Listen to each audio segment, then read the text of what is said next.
आदरणीय अध्यक्ष जी, हमने 10 करोड़ फर्जी नाम हटाए हैं।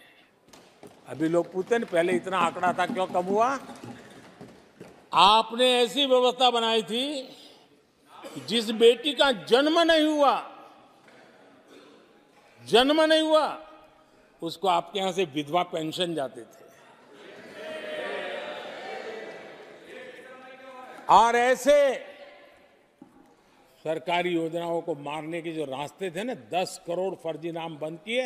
ये जो परेशानी है ना इन चीजों की है, क्योंकि रोजमर्रा की काय उनकी बंद हो गई है। आदरणीय अध्यक्ष जी, हमने ये फर्जी नामों को हटाने से करीब करीब 3 लाख करोड़ रुपया फर्जी हाथों में जाने से बचाया, गलत हाथों में जाने से बचाया। देश के टैक्स पेयर का पाई पाई बचाना और सही काम में लगाना, इसके लिए हमने जीवन खपा रखे हैं। आदरणीय अध्यक्ष जी, सभी राजनीतिक दलों को भी सोचने की जरूरत है और समाज में भी जो लोग बैठे हैं उनको देखने की जरूरत है। आज देश का दुर्भाग्य है, पहले तो क्लासरूम में भी कोई अगर चोरी करता था, किसी की कॉपी करता था, तो वो भी 10 दिन तक अपना मुंह किसी को दिखाता नहीं था। आज जो भ्रष्टाचार के आरोप जिन पे सिद्ध हो चुके हैं, जो जेलों में समय निकाल करके पैरोल पर आए, आज वॉशिंग मशीन से भी बड़ा कंधे पे लेकर के महिमा मंडन कर रहे हैं ऐसे चोरों का सार्वजनिक जीवन में। कहां ले जाना चाहते हो देश को तुम? जो सजा हो चुकी है, मैं ये तो समझता हूं कि आरोप जो है उनके लिए तो आप सोच सकते हैं, लेकिन जो गुनाह सिद्ध हो चुका है, जो सजा काट चुके हैं, जो सजा काट रहे हैं, ऐसे लोगों का महिमा मंडन करते हो आप? कौन सा कल्चर और देश की भावी पीढ़ी को क्या प्रेरणा देना चाहते हो आप? कौन से रास्ते और ऐसी कौन सी आपकी मजबूरी है?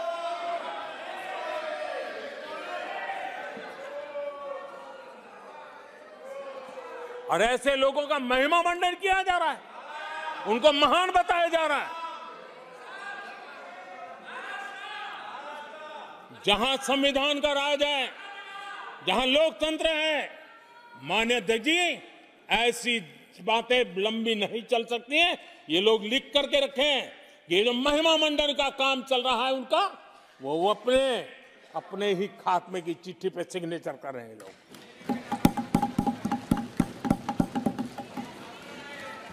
आदरणीय अध्यक्ष जी, जांच करना ये एजेंसियों का काम है। एजेंसियां स्वतंत्र होती हैं और संविधान ने उनको स्वतंत्र रखा हुआ है, और जज करने का काम न्यायाधीश का है। जज करने का काम न्यायाधीश का है और वो अपना काम कर रहे हैं।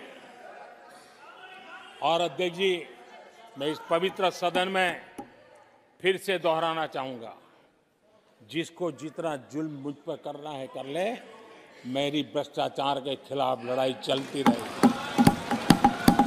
जिसने देश को लूटा है उनको लौटाना पड़ेगा, जिन्होंने देश को लूटा है उनको लौटाना पड़ेगा। ये मैं देश को इस सदन की पवित्र जगह से वादा करता हूं। जिसको जो आरोप लगाना है लगा लें, लेकिन देश को लूटने नहीं दिया जाएगा और जो लूटा है वो लौटाना पड़ेगा। आदरणीय अध्यक्ष जी, देश सुरक्षा और शांति का एहसास कर रहा है। देश पिछले 10 वर्ष की तुलना में सुरक्षा के क्षेत्र में देश आज वाकई सशक्त हुआ है। आतंकवाद, नक्सलवाद एक छोटे दायरे में अब सिमटा हुआ है।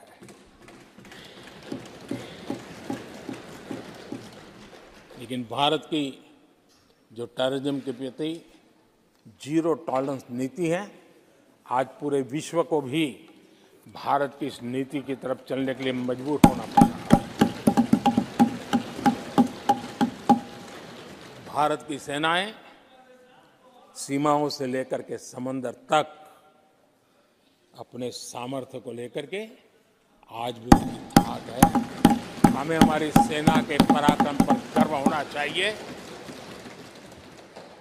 हम कितना ही उनके मोरल तोड़ने की कोशिश करें, मुझे मेरी सेना पर भरोसा है। मैंने उनके सामर्थ्य को देखा है। कुछ राजनेता सेना के लिए हल्के फुल्के शब्द बोल दें, इससे मेरे देश की सेना डिमोरलाइज होगी। ये सपनों में कोई रहते तो निकल जाए। देश के मूड को वो खत्म नहीं कर सकते।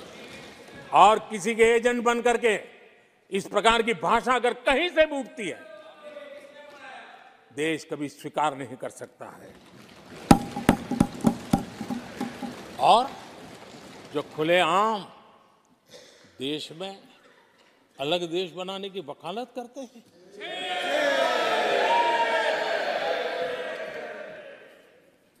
जोड़ने की बातें छोड़ो, तोड़ने की कोशिश करिए। यार, आपके अंदर क्या पड़ा हुआ है? क्या इतने टुकड़े करके अभी भी आपके मन को समाधान नहीं हुआ है? देश के इतने टुकड़े कर चुके हो आप, और टुकड़े करना चाहते हो? कब तक करते रहोगे? आदरणीय अध्यक्ष जी, इसी सदन में अगर कश्मीर की बात होती थी तो हमेशा चिंता का स्वर निकलता था, छिटाकशी होती थी, आरोप प्रत्यारोप होते थे। आज जम्मू कश्मीर में अभूतपूर्व विकास की चर्चा हो रही है और गर्व के साथ हो रही है। पर्यटन लगातार बढ़ रहा है। G20 समिट होती है वहां, पूरा विश्व आज उसकी सराहना करता है।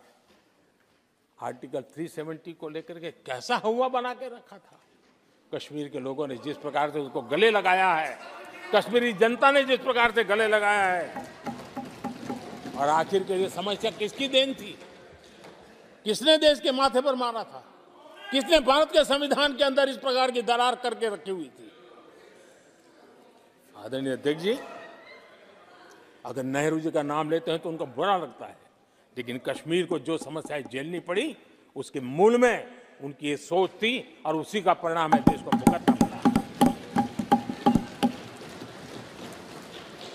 जम्मू कश्मीर के लोगों को, देश के लोगों को नेहरू जी की गलतियों का बहुत बड़ी कीमत चुकानी पड़ी है।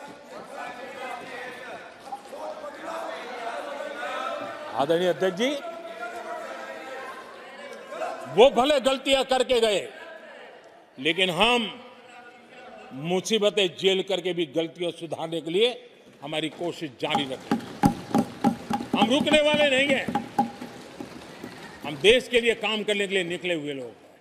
हमारे लिए नेशन फर्स्ट है। आदरणीय अध्यक्ष जी, मैं सभी राजनीतिक दलों के नेताओं से आग्रह करूंगा, सभी माननीय सदस्यों से आग्रह करूंगा, भारत के जीवन में एक बहुत बड़ा अवसर आया है। वैश्विक परिवेश में भारत के लिए बड़ा अवसर आया है। एक नए आत्मविश्वास के साथ आगे बढ़ने का अवसर आया है।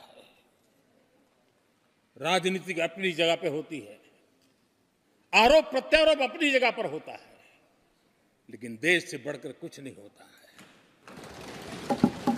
और इसलिए आइए मैं निमंत्रण देता हूं आपको, कंधे से कंधा मिलाकर के हम देश के निर्माण के लिए आगे बढ़े। राजनीति में किसी भी जगह पर रहते हुए भी राष्ट्र निर्माण में आगे बढ़ने में कोई रुकावट नहीं आती। अब इस राह को मत छोड़िए। मैं आपका साथ मांग रहा हूं, मां भारती के कल्याण के लिए साथ मांग रहा हूं। मैं विश्व के अंदर जो अवसर आया है उस अवसर को बुलाने के लिए आपका साथ मांगता हूं। मैं आपका सहयोग चाहता हूं 140 करोड़ देशवासियों की जिंदगी को और समृद्ध बनाने के लिए और सुखी बनाने के लिए। लेकिन अगर आप साथ नहीं दे सकते हैं और अगर आपका हाथ ईंटें फेंकने पर ही तुला हुआ है, तो आप लिख करके रखिए, आपकी हर ईंट को मैं विकसित भारत की नींव मजबूत करने के लिए रुका हूं। आपके हर पत्थर को मैं विकसित भारत के जो सपनों को लेकर के आप चले, उसकी नींव मजबूत करने के लिए मैं लगाऊंगा और देश को हम उस समृद्धि की ओर लेके जाएंगे। जितने पत्थर उछाल लीजिए, आपका हर पत्थर भारत के समृद्ध, भारत के विकसित भारत के सपने को समृद्ध बनाने के लिए हर पत्थर को मैं काम में ले लूंगा। ये भी मैं आपको विश्वास दिलाता हूं। आदरणीय अध्यक्ष जी, मैं जानता हूं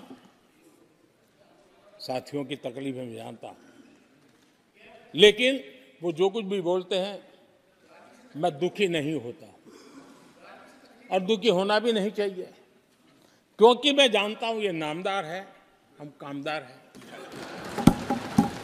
और हम कामदारों को तो नामदारों से सुनना ही पड़ता है जी। तो नामदार कुछ भी कहते रहें, कुछ भी कहने का उनको तो जन्मजात अधिकार मिले हुए हैं और हम कामदारों को सुनना होता है। हम सुनते भी रहेंगे और देश को सहजते भी रहेंगे, देश को आगे बढ़ाते रहेंगे। आदरणीय अध्यक्ष जी, आपने मुझे इस पवित्र सदन में आदरणीय राष्ट्रपति जी के उद्बोधन को समर्थन करने के लिए बोलने का अवसर दिया। मैं आदरणीय राष्ट्रपति जी के उद्बोधन को समर्थन देते हुए, धन्यवाद प्रस्ताव पर आभार व्यक्त करते हुए मेरी वाणी को विराम देता हूं।